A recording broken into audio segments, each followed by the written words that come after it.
First time playing in 5 weeks tomorrow. Figured I'd better hit a couple. I've swung a couple over the last 5 weeks, but haven't played.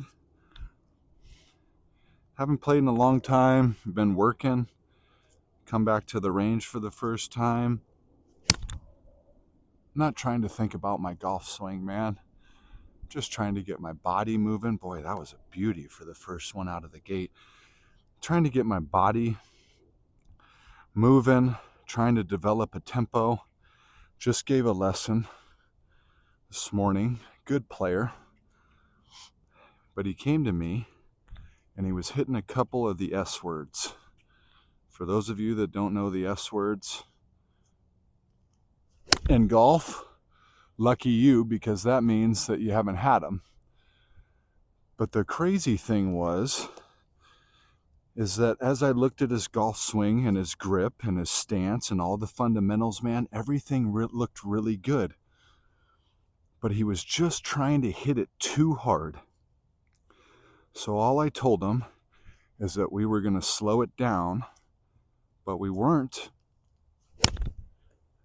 going to slow it down by swinging easier or swinging 80% or feeling like I'm taking it halfway back. The way I had him slow it down, the way I slow it down when I'm playing, and the more excited I get, the more nervous I get, the more pressure there is, the more that we got to slow our body down. And the way that I do it, and it's been super successful, because, oh boy, these are beautiful. Maybe I should take 5 weeks off more often. So, this is a 9-iron. 9-iron for me is about 150, 155 maybe. But if I'm under the gun and under pressure, now all of a sudden I'm pushing it, I'm drawing it, I'm hooking it, I'm slicing it.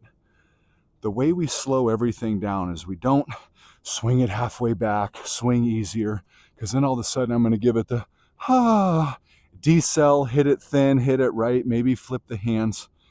So if I'm under the gun, this normally goes, let's say I got a 155 shot. The only thing I'm doing differently is I'm thinking to myself 140, 145. That's all I'm trying to do. I just got to slow down my body ever so slightly so my body works together and comes through it. So he was hitting an 8-iron that he said he went 160. So all I had him do was start to think 145, 145. I still wanted his full swings. I still wanted him hitting it that 160. All of a sudden, we ripped off like 30 balls without an S word. 30 balls that were hit dead out of the middle of the face. 30 balls that went actually further. Man, I'm hitting it nice. But here's the thing too. Sorry, back to that. 30 balls, more solid. Went much straighter. His dispersion was a lot better. And actually, they went further because now he was hitting it with a much more square club face. So therefore, we were compressing the ball a little bit better. It was going further. The dispersions were much tighter. And all I did was have him think a different number in his head. And he was able to accomplish that. We didn't touch his swing. Actually, we didn't touch his swing. We slightly touched his width of his stance. He had a real wide stance. We narrowed it up a little bit better to get his center a little bit stronger. And boy, we were off to the races. No swing changes, little setup change, and just thinking a little bit differently. Slight little pull, but still 12 feet. So the reason that I think that a lot of people struggle when they take time off, and I used to be the guy that I couldn't go more than 24 or 48 hours without hitting a ball because I'd feel like I'd lose my swing. I've just gone 5 weeks with maybe hitting 20 balls. My swings never felt better. All I'm focused on is the tempo. If I've got good tempo, I can take time off. My swing doesn't have to be perfect. I can hit more solid golf shots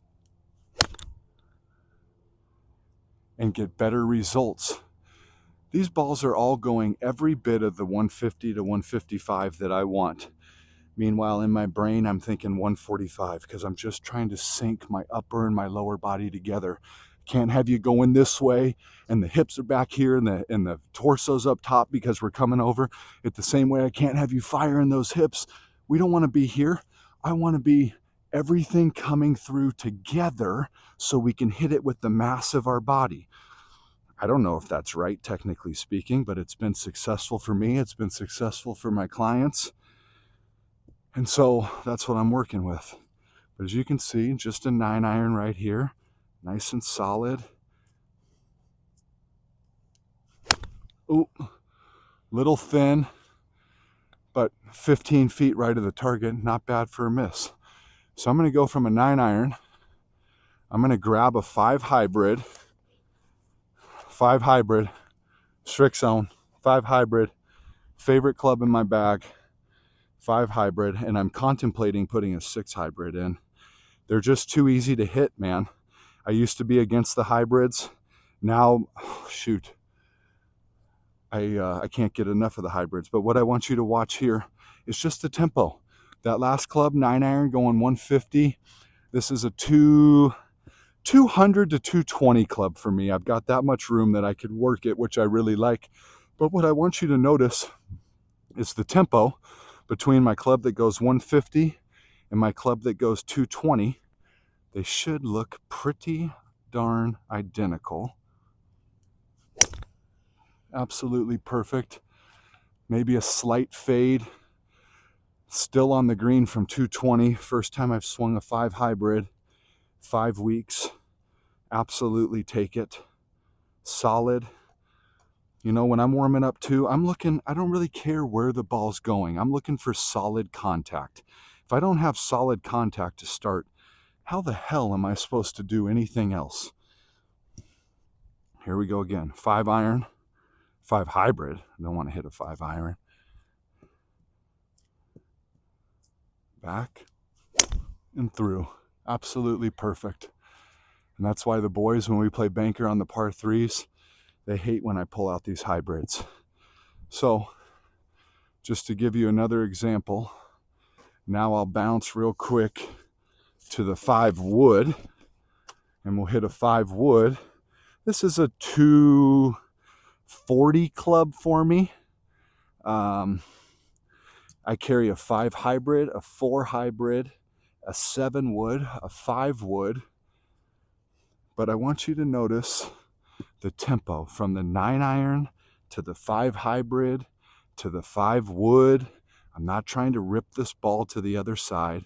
I'm trying to hit it straight with solid contact. Bang. Can't hit one better. Funky golf ball, little draw, then a little fade, then it falls out of the air. Hope you guys have a wonderful day. Talk to you later.